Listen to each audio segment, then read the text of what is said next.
Legacy, legacy, brothers and sisters, let's celebrate. Legacy, legacy, Muslim Journal, 60 years today. Legacy, legacy, our history, our perspective, our way. Legacy, legacy, Islam is our path, success away. Legacy, legacy, visit muslimjournal.net online. Legacy, legacy, text sponsor the 999. Legacy, legacy, 999. Legacy, legacy, muslimjournal.net online. Legacy, legacy, brothers and sisters, let's celebrate. Legacy, legacy, Muslim Journal, 60 years today. Legacy, legacy, our history, our perspective, our way. Legacy, legacy, Islam is our path, success away. Legacy, legacy, visit muslimjournal.net online. Legacy, legacy, text sponsor the 999. Legacy, legacy, 999. Legacy, legacy, muslimjournal.net online.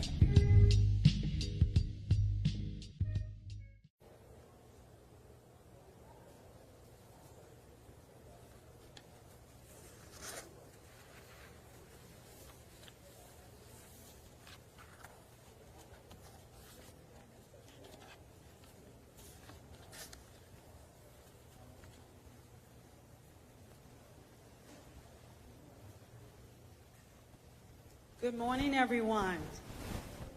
Good morning, and we thank you so much for attending today's press event. We are so excited to see everyone here. My name is Dr. Sharnee Brown, and I am the Chief Education Officer for the Mayor's Office, and we are excited about today's gathering. Today's gathering is a clarion call for the most important issue that I think that's on the table, and that's our children, right? And so let's give it up for our children and just applaud the work that we're all going to do together. As you know, we all have been dealing with and reeling from the impact of COVID-19. We don't talk about it, but if we're honest, it is the data that speaks to the things that we're struggling with. We don't talk about mental health and things like that, but today we are gathered because our children need us. Our children need us in a way that will lay a strong foundation for who we expect them to become, who they were called to become. And it is fitting for adults to gather around the needs of children. And today we are gathering around the needs of children. Today we're putting literacy at the forefront, just as important as anything in the city. As you know, the Mayor, Ras J. Baraka, has declared that we're going to be a safer, more educated, and a more green city.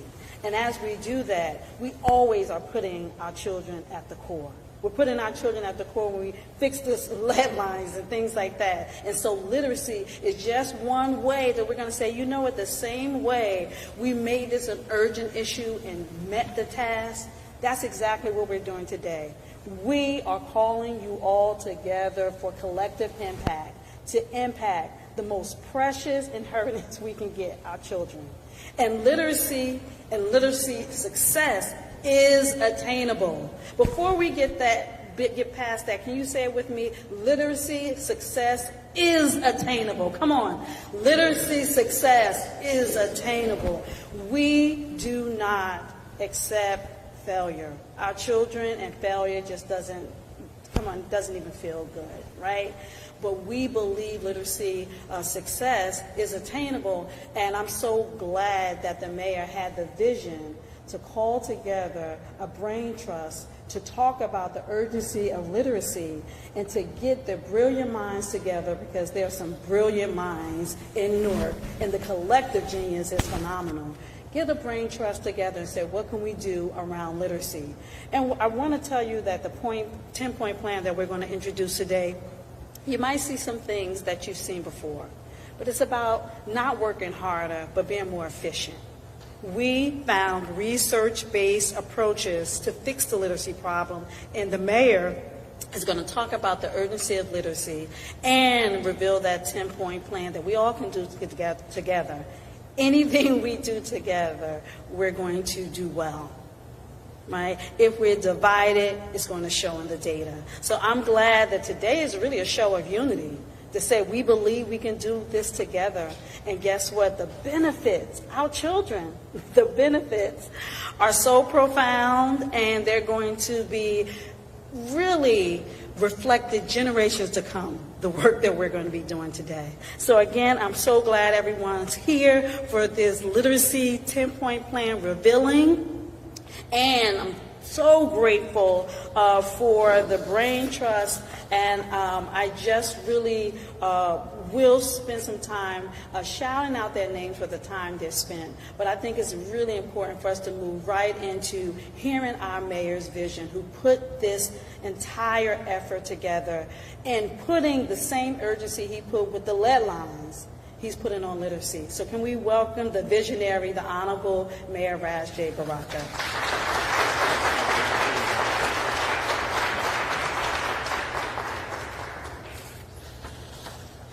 Thank you, Dr. Brown. Thank everybody for coming out, all of our partners that are here this morning. I think she jumped the line, but you know, it's all good. I just want to say that I appreciate everybody showing up, because that's the first step, that we have to show up for our city, for our children collectively, and what Dr. Brown said is absolutely correct. The kind of urgency that we show around some of the things that are that we could quantify materially as a problem, like lead service lines, like violence and crime. We have to do the same thing around our children's literacy and their ability to graduate from high school, to attain an opportunity to go to college or post-secondary education, to be able to get a career. All of those things are important, and we take them for granted. You know, we kind of drop our kids off and pray that they get what they're supposed to get, and think that things are going to naturally turn out well for them. We know that black and brown kids have struggled for a long period of time for various around reasons in this state, in this country. A lot of it to do with segregation around race and class, lack of resources, you know, other kinds of societal kind of issues that create problems or barriers for learning. We also know that COVID-19 exacerbated those barriers and made it more difficult for us to attain a quality education or access to the quality education that we need, or services that we needed in order to achieve the desired goals. Me looking at the data recently around education is what sparked me to say, look, we have to do something. We were recognized by President Obama, you know, for the work that we were doing around violence and crime in the city comparatively to other cities across the nation. But one thing that stood out in that comparative analysis around the nation was that there were areas that we weren't doing so well in, and one of them was making sure that all of our kids were reading on grade level by third grade. And when I looked at the data, we were at about 19%, which kind of speaks to some of the other issues that we have. And that's important because as educators, I've been an educator for over 20 years. I still consider myself an educator in specific circles.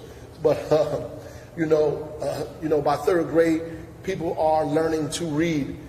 After third grade, you're reading to learn. And so if you don't know how to read by third grade, you're going to have a difficult time thereafter. And so the predictors say if you don't know how to read after third grade, the likelihood of you dropping out is higher.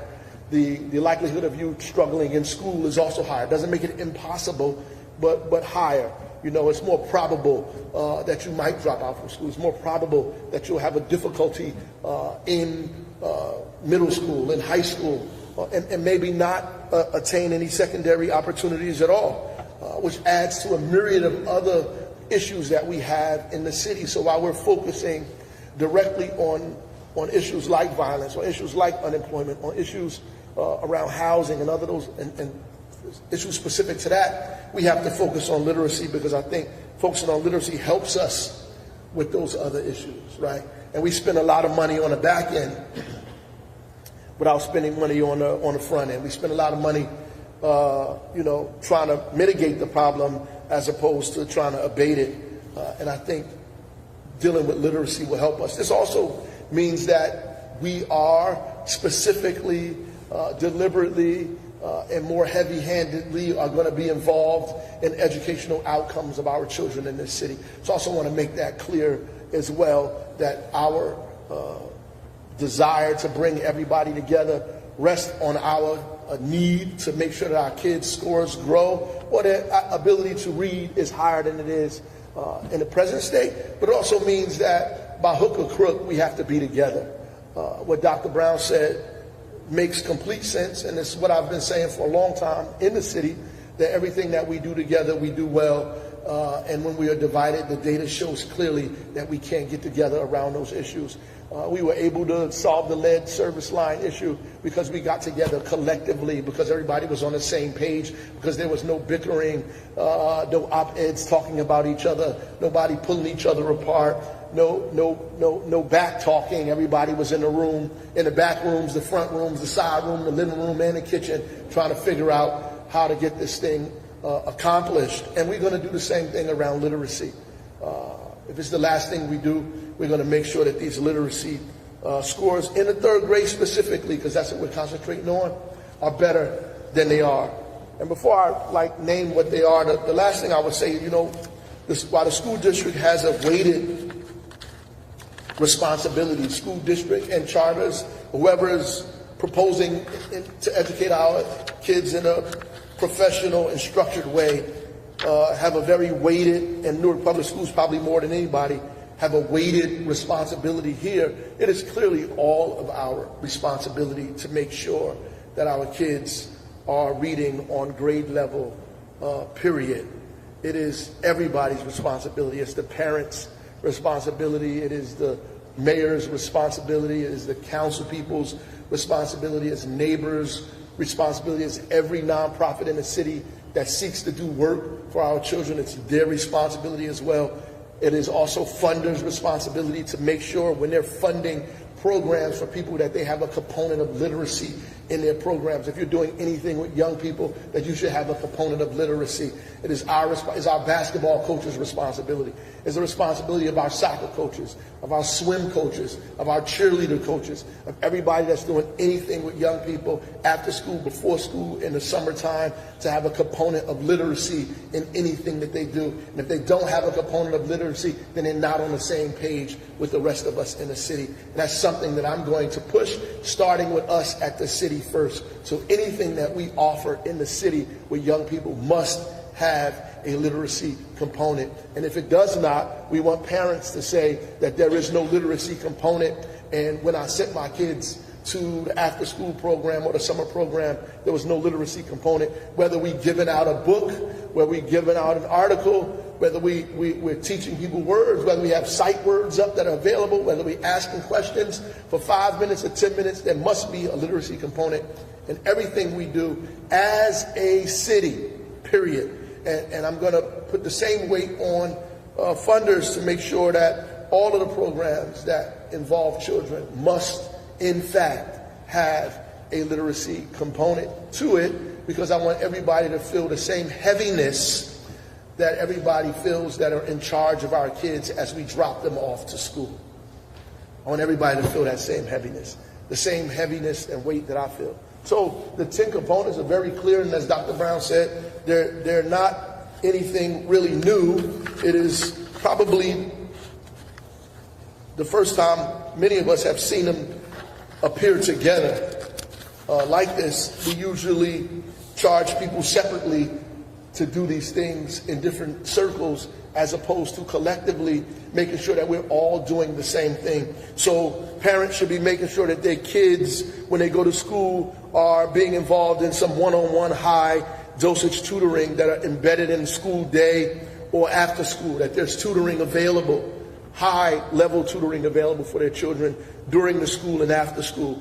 Not a special program, but embedded in the school day, too. That books that are selected in your child's school should be reflective of their cultural and ethnic background.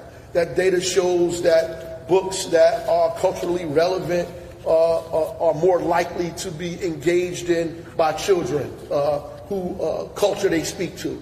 So that is very clear and specific data. This is nothing that I made up. This is clear data. 3, they need to make sure that the schools are incorporating more writing in their activities in reading comprehension. We need to make sure that there's more writing for third graders, yes. More writing opportunities for second graders, yes. We need to make sure there's more writing engaged in the curriculum. That's what Parents should make sure that their kids are doing. And all of us should make sure that our aunties, our mamas, our grandmamas, whoever's in our family, our daughters are enrolled their children in free pre-K 3 and pre-K 4 programs, and ensure that they're actually going there. There are slots available, and they're open until 5 p.m. So there's really no excuse. You can go to work and still keep your kid there and pick them up after work. Pre-K 3 is free in Newark. You should be enrolled in structured learning environment. If you are 3 years old, you should be involved in a school. And all of us need to make sure that that is actually taking place, and that we are reading aloud to our children, or they're reading to us daily, that is happening. There's a lot of data around the time and how long. I just want to, not told Dr. Brown, we just want to make sure we say do it. Right? We're not going to put any time on it. We just want you to do it. Dad, mom, uncle, who's ever there. I don't want you to put the onus on mothers, because we talk about mama. You in the house too, bruh. So we need you to do some reading as well. We need you to sit down and read while mama doing something else. You could be reading. And you could put your older son, your older sister, the older sister in charge of that process as well. But they need to be read to or them reading to you. And you need quality prenatal care. I'm glad that we have with us the director of our health department, Ketlin here, Alsbrook, who is running and in charge of our federally qualified health care center, where you can actually go and get some prenatal health care done if you're having a problem, and there'll be a code on it. So I asked Dr. Brown that you could tap into the code and you get all of the phone numbers, because there might be questions about where can I get prenatal care? How do I get prenatal care? What is prenatal care? And so we want to make sure that everybody is equipped with making sure your child is getting the prenatal care that they need and deserve, and that you're reading to them while they are in fact in the womb. We want mothers to be reading, or people to be reading. Mother's probably tired, so daddy, why don't you read to the mother and the child?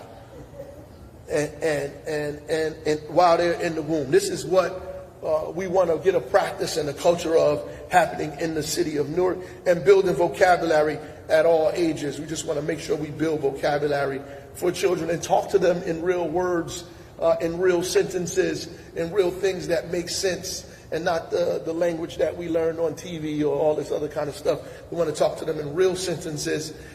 No matter what language you speak, we want you to speak in real sentences in the language that you actually speak, or trying to learn even. 10, what can the community partners and nonprofits do? And that's all of us. We have to make sure that nonprofits are ensuring that all after-school programs, as I said, have a reading component to it, have some sort of literacy component to it, that they develop literacy initiatives throughout the city, that they partner with the city and other agencies to develop literacy initiatives like the Newark Public Library does, in fact, and distribute books for families to have access, so they can build up libraries in their home. Kids, data shows that kids that have books in their house are more likely to read. Kids with larger libraries have a more diversity of opportunity to read. I grew up in a household where there were books in the bathroom. There were books in the kitchen. There were books in the living room. We got so sick of books, you try to figure out, well, why do we need all these books everywhere? I mean, if you come into my house, there's books all over the place, right? And to see people actually participating in reading creates an environment where you think reading is actually normal. And that's important, reading and writing. So we need to create environments where kids have books in their home. And not everybody is going to the bookstore to buy books because they can barely buy bread and cheese. So it's important for us, all of our nonprofit organizations who are gathering this money and getting these opportunities, to give books to families that need books in their homes, to build libraries in their house. I was privileged to have library in my house, and I have a library card, and I come down to the library as a child, right? And so everybody may not have that, and so our job as a community to make sure books are available. That's why the city of Newark, with the Newark Public Library, with United Way and other organizations, we get books and put them in kids' homes. We give away books as much as we can and we need all of the nonprofits to do the same. So I think that those are probably not the only things that you can do, but these are 10 things that we came up with as a collective that we thought were important enough and easy enough, and that's important, easy enough for all of us to engage in without any real debate. Like, there's no debate.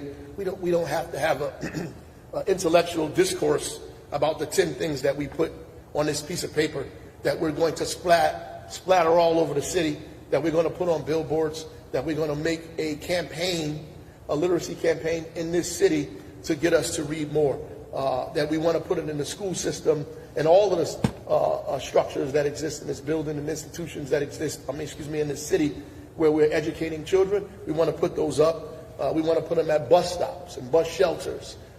And we want folks to engage our community with this regularly. So no matter where you find yourself, we want you to have access to these 10 steps and be able to share with the community.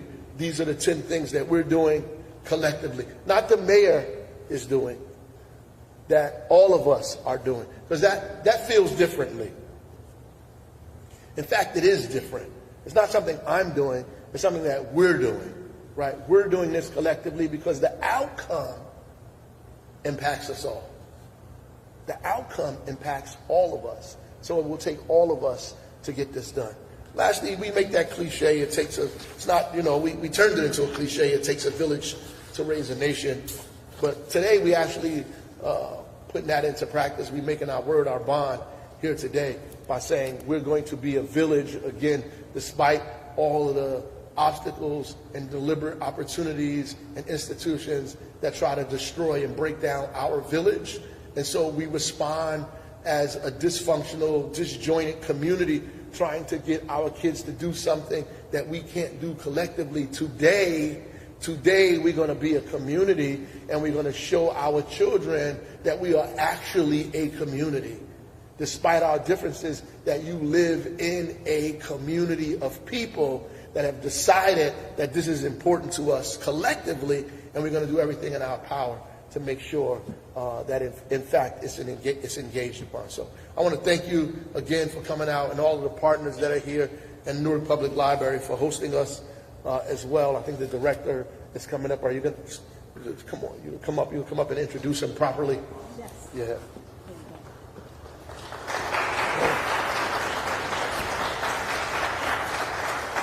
We want to thank the mayor so much for his wonderful comments, and we're going to talk about that further. And so again, we could not be remiss. This is the perfect opportunity to have the Newark Public Library as the backdrop for this conversation. And I just want to introduce to you the new director of Newark Public Library, Christian Zabriskie. So let's give him a round of applause as he comes to introduce himself and talk about literacy.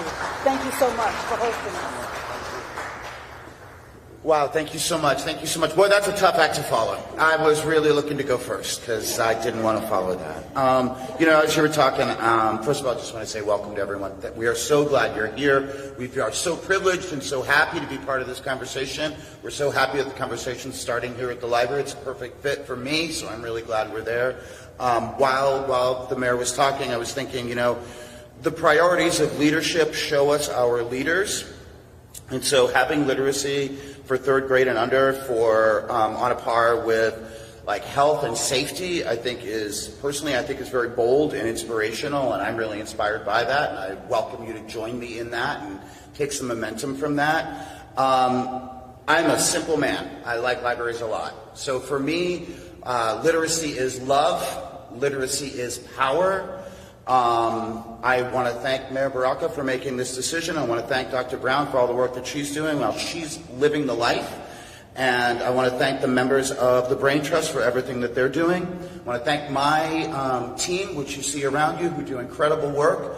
And I want to invite you, members of the community. I want to thank you, members of the community, for being here, for joining in on this with us. It really is a village effort. It really is, and every moment is literacy effort all around us.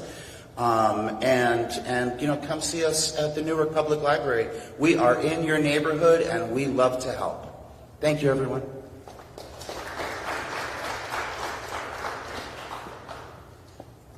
Before we have the next speaker, I want to take the time to just thank the people who the mayor called on to actually put the efforts and the idea and the work that they're doing collectively into one document. So I just want to give a shout out to the Brain Trust for being exactly that, convening, putting time in, and putting their best strategy forward. And so I just want to shout out their names. We want to thank Caitlin Alsbrook from the Human Health Services. She's from the mayor's office, the director of the health services, which is important because we are talking about prenatal care. We want to also thank the superintendent of Newark Public Schools, who couldn't be here, but he had an emergency. But we want to thank Superintendent Roger Leone. He also participated in the trust. We want to thank Mark Comansanyas from My Brother's Keeper. We want to thank Dr. Lauren Wells from Cree Strategies, Ronald Cheselin Battle from the Newark Trust. We want to thank Khalil Nasruddin from Southward Promise Neighborhood, Janae Wingfield from Rutgers and the Urban Education Department, Justine Ashanti from Brick Education South Promise Neighborhood. I'm sorry, my voice got away from me. Dominic Lee from Brick Education, Southport Promise Neighborhood. Karen Dunn, the director of United Way, My Very Own Library. Dr. Mary Ann Reilly she's the assistant superintendent from Newark Board of Education. Jasleen Offman, who's also over language arts from Newark Board of Education. Yolanda Severe, who's over early childhood development from Newark Board of Education. Anna Coates, who represents the Newark Public Library. Jeff Anderson from Audible. Dr. Charles Payne and Dr. Valdine Campbell, who represents Rutgers from the Rutgers Department. We're just going to keep it at that. Can we just, and also I also want to give a shout out to Chanel Dunn. Can we give them all a round of applause for putting their time in the Brain Trust? And all of that information will be detailed in the brochures that will be published. And as the mayor said, we're also going to have information that's actually put out. I just want to make sure that today is about knowing what those 10-point plans are and to understand that this is not just fly by night. Everything that we did is research-based. We are a team of educators and actually doing the work. And so it's good to know that when we present this to the parents, we're actually saying, if you can't do anything else, and as the mayor said, we anticipate that you're going to do much more than this around literacy. But if we can't tell you to do anything else, this is the beginning. And I look at literacy as building a house and ensuring a good, solid foundation. And so you wonder, why prenatal to third grade? I mean, out of all the literacy scores, because 27% across the board were only able to pass the 2022 exam. And I need to say that because we understand that the kids just took a test, right? And there are going to be new data that's published. There's always already some very promising data with the juniors, right? And so I just want to celebrate that there was a big 2-digit increase. Come on, that's great to know. So just want to focus, we're focused on 2022 because those are the scores that really gathered us and said we need to do more, we need to do it together. We want to understand that the scores from 2023 were taken just in May and June, right? And so what we're working on is really trying to see a difference from 2024 and beyond. I really want to put that out there because we don't function in numbers. And we're expecting this to have serious incremental growth for those students who are struggling and definitely ensuring a good foundation for young people that's just coming into the world, right? So we don't have to, as the mayor said, play cleanup, right? But more preventative care, if you would, to make sure that. So I just want to really, we're going to talk about the 10-point plan a little more, but I also want to make sure that we introduce the assistant superintendent who's here for Superintendent Roger Leone. We want to invite Dr. Ann Reilly to come forth in the superintendent's stead. And so let's give her a round of applause.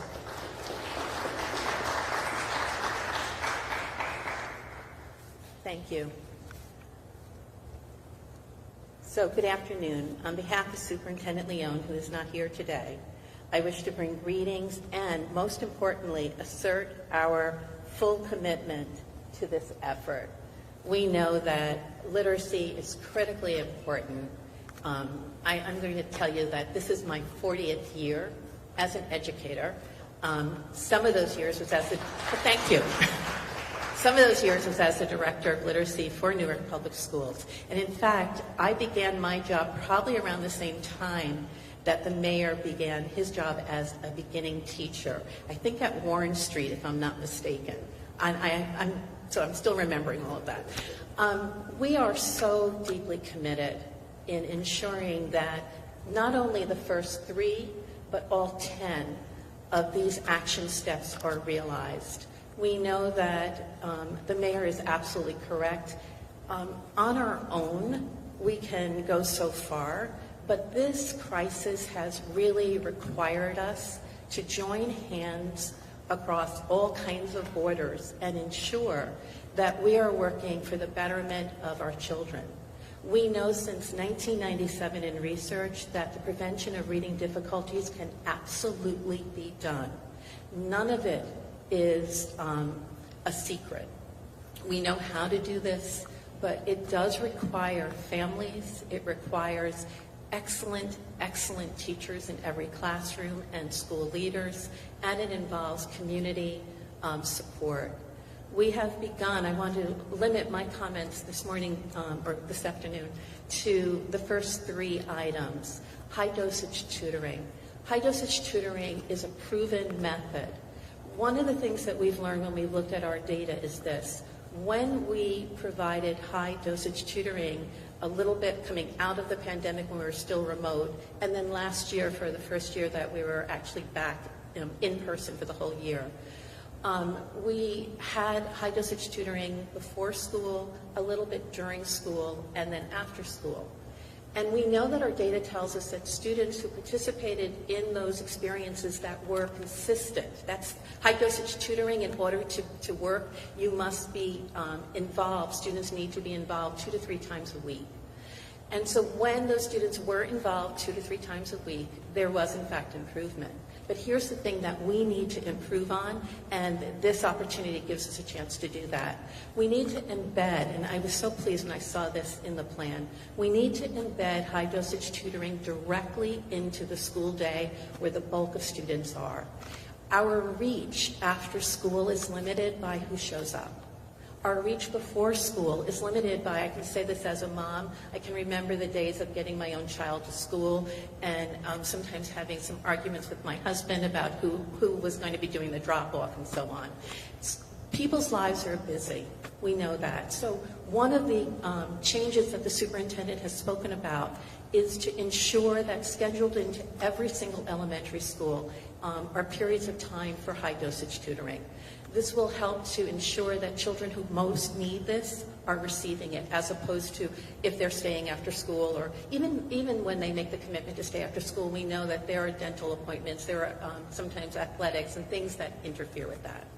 The second is something dear to my heart. In 1990, Rudine Sims Bishop, a professor, coined the term mirror books. Up here are mirror books. Mirror books are books that reflect children's ethnicity and their race, and they are books that are the books that most help children want to read, and they serve as a bridge between things that children already know intimately and all of the world knowledge that they need to build. I can tell you, coming back to Newark from 2019 on, we have invested millions and millions of dollars in mirror books. We've also included window books, which open children to other cultures and other ways of being in the world. Here's the important thing I want you to know. Our mirror books are not merely books that we put into the classroom library, although that is important. What makes a difference is that our mirror books are part of our core curriculum. So it means that every day children are not only seeing themselves in the materials, but they're seeing themselves in the materials in relationship to the knowledge they are building. That is important. We will continue that commitment and continue. I know the superintendent will say there's nothing I like to do more than to spend money on books. We will continue to do that, as well as to help support some of the later points in terms of the really important building libraries in homes. We know that there is a direct connection for increased literacy as a result. The last is an initiative that as a former English teacher, the teaching of writing was absolutely essential.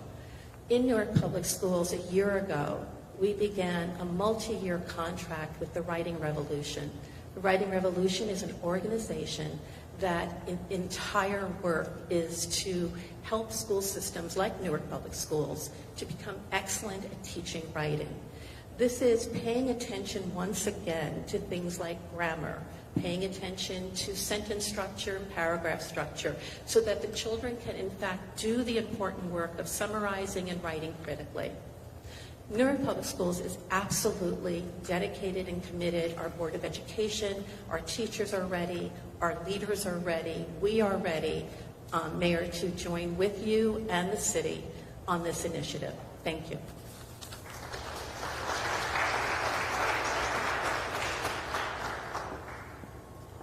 I just want to spend a little more time talking about why third grade. So there's, again, information that talks about looking at third grade scores as a predictor.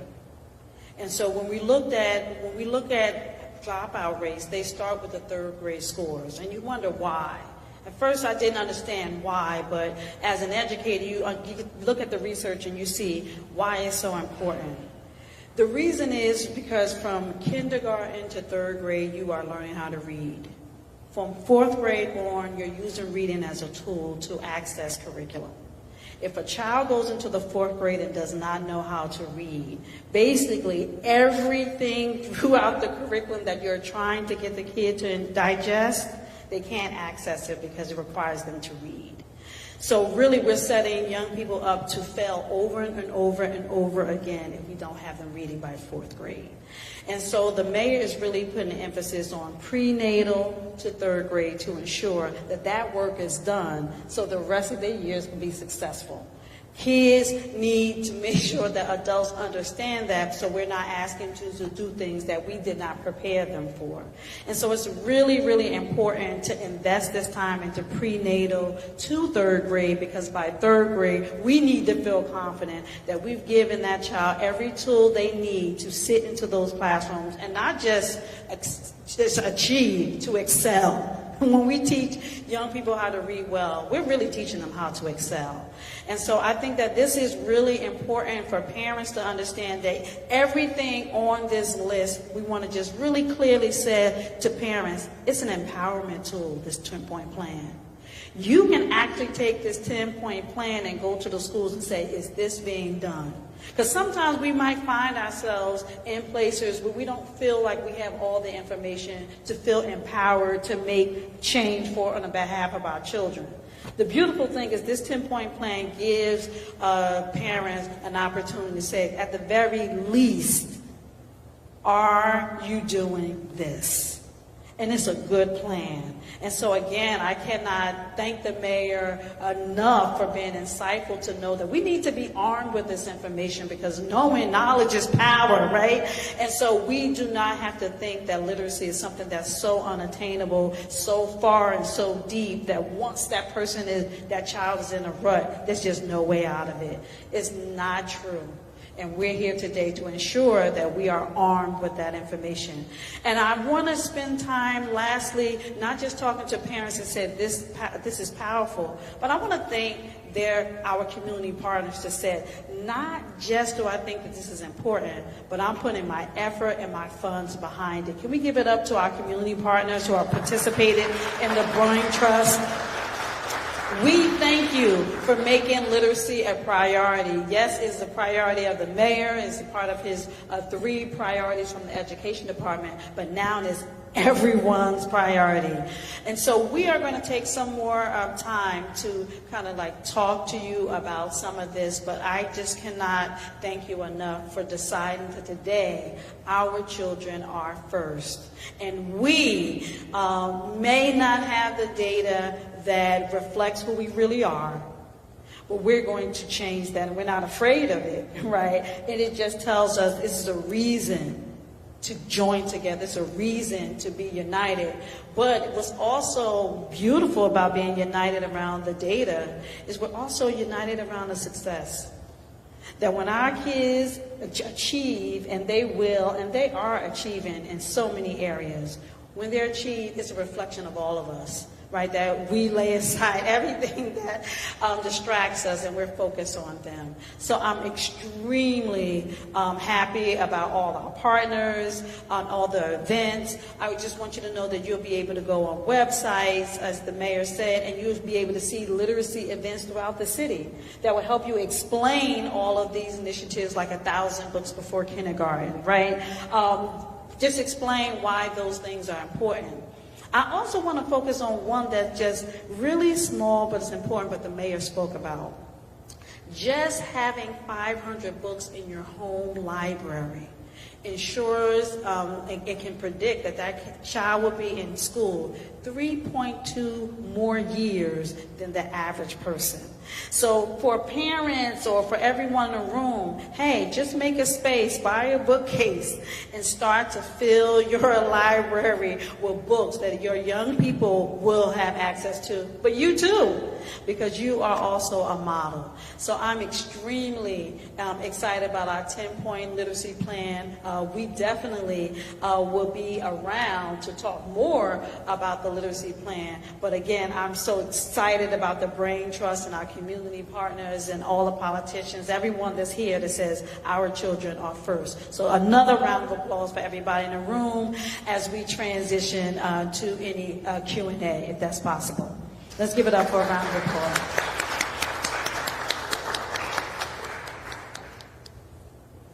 All right, so at this time, we're going to actually send a mic around, and so if there okay, I'm sorry. Questions from the press. This is the perfect time. And we have the Brain Trust also here and the mayor's here, so anybody have a question, we all should be able to do our best to answer it. I'll take questions at this time. Yes.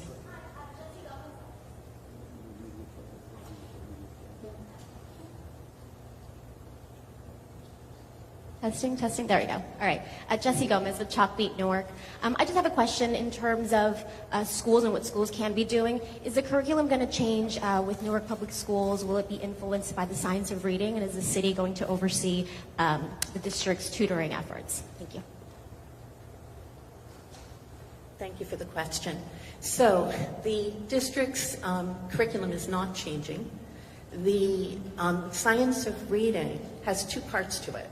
The first part deals with what most people speak about, and that's phonics, building phonemic awareness in phonics. We have invested in 2 products. One is Foundations. It is, if you know the science of reading, I see you nodding, so you know, it is an important product. As we are sitting here right now across town at the Bolden Center, 80 kindergarten and first grade teachers are on their own time coming in to learn more about that product. Our goal is to ensure that teachers are ready in the beginning of the school year to enact that really important piece. But here's the thing you don't want to forget. When we talk about the science of reading, and this is why our curriculum is not changing, our curriculum is invested in the Amistad Act and the Amistad work. That is the knowledge building piece. It is insufficient to simply rest on phonics. We want to absolutely make sure that children can decode and encode, but we also want to make sure that children are building important knowledge, and they're using that reading in order to do that. And so we will be continuing with the actual knowledge building curriculum that we have. That I will also just tell you, this is pretty exciting, that was just vetted by the Council of Great City Schools. I was out in Portland with another colleague of mine to present this past week, and they are a full partner of ours, fully supporting the work that we're doing. So I thank you for your question. And actually, I don't think which is why we didn't get all detailed about it. I don't think what we're asking requires a great curriculum change. We're asking people to provide tutoring that's embedded in the school. We're asking them to use books that reflect the culture of the children that are there. When we talk like that, it also reminds me of the folks around the country who try to ban books because they believe the book itself is the curriculum. The book is actually a tool to access the curriculum. It's not the curriculum. In fact, it makes it easier for people to access the curriculum that you're trying to give to people because it is more attainable to them, right? As was stated, you use past knowledge to learn new things. And sometimes we don't even have the past knowledge, those past experiences. And reading is an opportunity for us to get those experiences so that we can access new information. And if we can't get kids engaged in the reading experiences, then we can't get them to grab new information. That's why it's critically important that you actually use books that are culturally relevant, because what you're telling the kid is that when they take a picture of a room, that they can see themselves in that room, right? And that's so most of these things don't require, well, none of it requires them to change any curriculum at all. We want them to write more, to do some tutoring, and use books that look like the kids in their classroom. And I think all of us will be overseeing it collectively. So I'm not going to be like down at the 2 Cedar Street or wherever you're at now. I mean, I'm old. I'm talking about 2 Cedar Street. You ain't been there in a long time. Be down there, telling people what to do. But ultimately, collectively, we are going to be on top of this, without question, monitoring what's happening.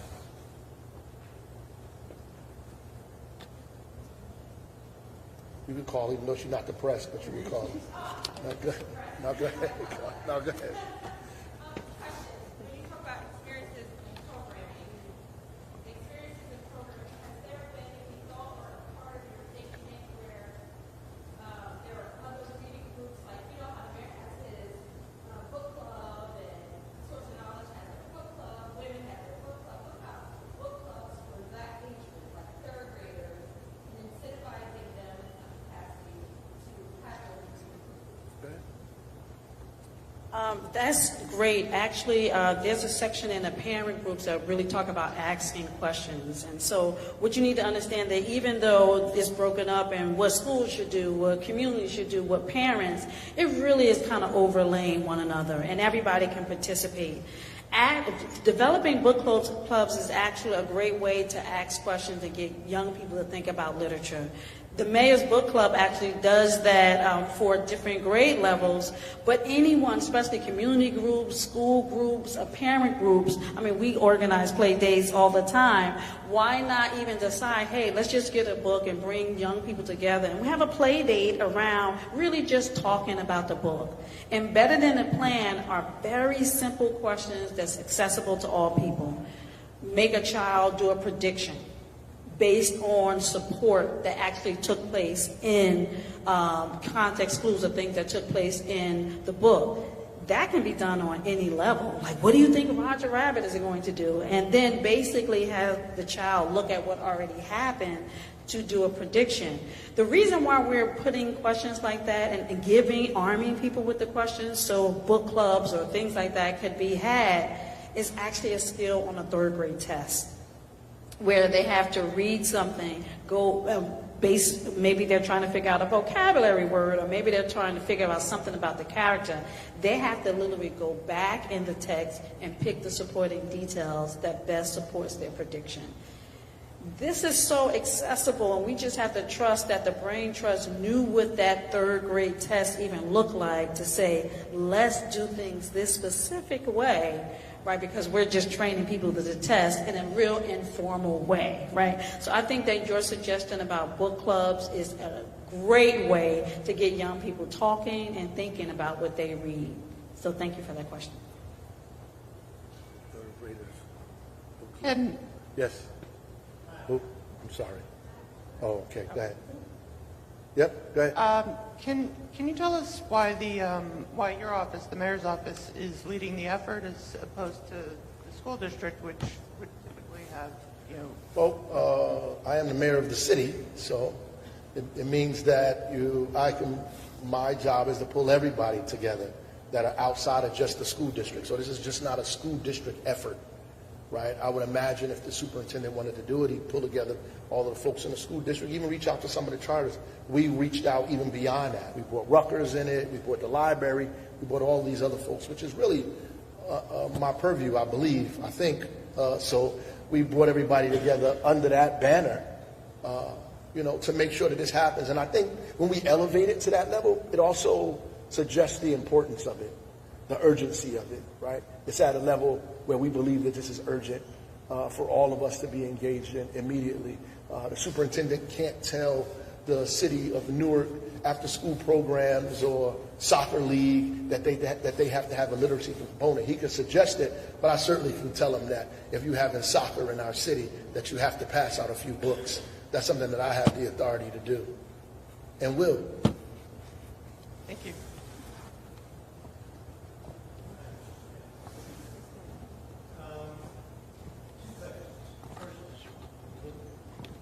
The dry one. Is there a dollar figure attached with the plan, or as part of the council's role, are you going to ask them to provide any funds? We haven't kind of quantified what the dollar amount is. Obviously, we're going to spend money. We buying books.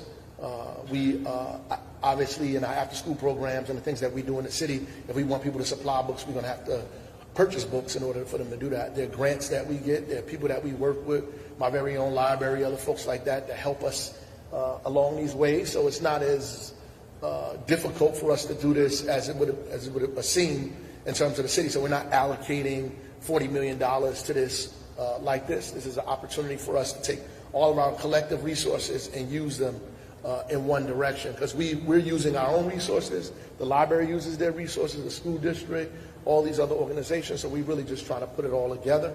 And I think as we move this thing forward, there may be opportunities where we begin to think that there's something that we need to invest in immediately and begin to do that, like prenatal care, getting kids engaged in school. We already have schools available. The problem is people aren't putting their kids in them, right? They're already spaced. There are seats that are available now for kids to be in those classrooms and those seats. The parents aren't doing that. They don't have access, or maybe they don't have the information. This energizes that, right? It lifts it up to a level where everybody's talking about it, where parents begin to think that they must put their kid, the same way you think you have to put your kid in kindergarten, we want you to think that you have to put your kid in pre-K3. That's exactly what it is. When everybody graduates from middle school, they automatically know that they're going to high school. There's no question asked about that. People know this. They already are talking about in the 7th grade what high school they're going to go to. We want parents at 2 years old, while their kids are 2, already having a discussion, where's my kid going to go to school at 3? That's what we want. We want to create that environment in the city. And I don't know if it takes a lot of money, but it might take us marketing. We're going to have to put some money in marketing and all the other kind of things that we want to do. We have not quantified that. And if we come up with a number, I'll make sure I call you and tell you what that number is. And so you can help us with the council to get it approved. The second thing, Mayor, I don't know how long it's been since you were in a classroom, since you taught. You taught history, is that right? I taught middle school and 5th grade. I taught literacy, actually. English. That was when you had to teach English and history, and the other teacher taught math and science, and the kids moved from place to place like that. So, Can you think back and recall any instances when you were trying to teach about a history, for instance, but you could tell that your students really couldn't read the material? And what was that? And What was that like for you? How'd you react to it? I mean, a few times, you know, if you're a school teacher involved in education, you're going to run across children that are difficult in many ways, that have problems accessing learning or accessing the information that you give them. And so you have to create different opportunities to allow them to engage the curriculum. So you have a universal design that gives people the opportunity to engage the curriculum where they are, right? And so you have to be creative as a teacher to find access points for children. And some schools get other teachers and put them in a classroom. We didn't have that luxury when I was teaching. Back, I think we had horse and buggies then. No, we had when I was teaching. So at the end of the day, you have to figure out or create a lesson design, a lesson plan that engages kids on multiple levels, which is very difficult. That's why teachers, I appreciate the work that they do, because you're asking teachers to take kids who might be 2 and 3 grade levels behind and put them on grade level in 1 or 2 years. Maybe 1 year. It's very, very difficult to do. You have to have excellent teachers with an incredible curriculum design to be able to do that. And so it does feel, it's overwhelming sometimes and depressing if you're really into it. And so you try. That's why these books that were talked about, mirror books, are incredibly important, because once you get a kid to appreciate learning, you can't turn that off. So literacy early on will also clear up a lot of time, save teachers a lot of time doing those kinds of things. Oh, absolutely, it will. It would make it easier. Like Dr. Brown said it, it gives the kids a fair chance to access curriculum on every grade level that they're in. It gives them a fair and open chance to be able to do that. Now, it does not guarantee it. It depends on what school you go to, what teachers you have, so forth and so on, but it gives you a fair chance. And that's all we're asking for. And there are a lot of barriers in our community that make it very, very difficult for kids to get a fair chance to have an equal and equitable relationship with the curriculum that everybody else has, right? And so we have to clear up those barriers. That's why the mayor has to call this, because some of those barriers don't emanate from the school district. They don't originate there. They come from structural issues that have to be removed and handled by a larger group of people that includes me, right? And so we have to move those things out of the way, at least identify them and move them. Like prenatal care has nothing to do with the school district, though it is something that we have to take on, because parents have to get quality health care while children are in the womb. Why? This is the most important developmental stage in their life. And if they're not getting the nutrients and the things that they need at that level, it will most certainly affect their ability to access information or learn, as they come out of the womb, as they grow. So it's important, and people take that for granted, but it's very, very, very important that you're getting quality health care in a place where you cannot even get primary care physician, where the hospital is your primary care physician, and black and brown women health care, prenatal health care is probably the worst in the state, where death is a result where birth is supposed to be one.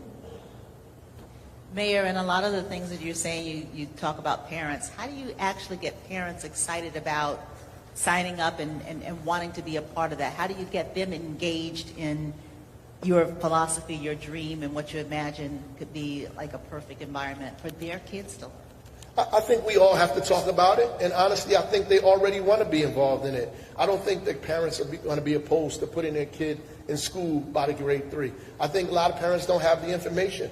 They don't know where to go, right? They think that, who's going to watch my baby while I'm at work? All this other kind of stuff. All these issues that we have to figure out and tell them, like, there's possibilities for you to put your child in it. And I don't think it's second nature, right? The same way I talked about people automatically believing that I have to find a school for my kid once they turn 6, right? Once they get ready to kindergarten or first grade, I have to figure out what school they're going to. That has to be what the discussion is, right? In other people's communities, people are putting kids in structured learning environments at that age, right? Because they have access to that information that's telling them that's what they should be doing in order to get better outcomes for your children.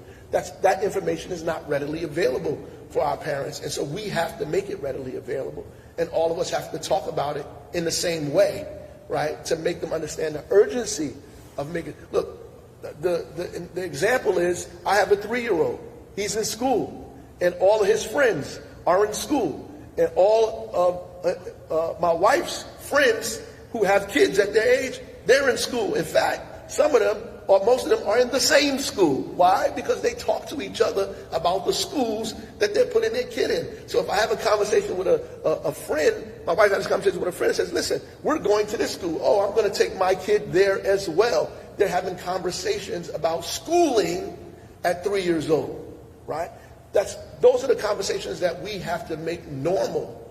Normalize those conversations in our community, in the circles that folks are around, where that's a regular conversation and not just like happenstance. Yeah, go ahead. Some of that work is already being done. A lot of our community partners, especially the Newark Public Library and different things, they're creating these literacy events where parents come and obviously they get free books and things like that, but we're also teaching how to do some of it. For instance, coming up August 9th, we're having Reading Under the Stars. It's an annual city event where we read and have this whole wonderful, everybody has their seats out and we're reading books and giving out books, and we have authors to come and read their books. Those are the type of events that's already happening. But what the library created was 1,000 books before kindergarten. And so what it is simply a tracker.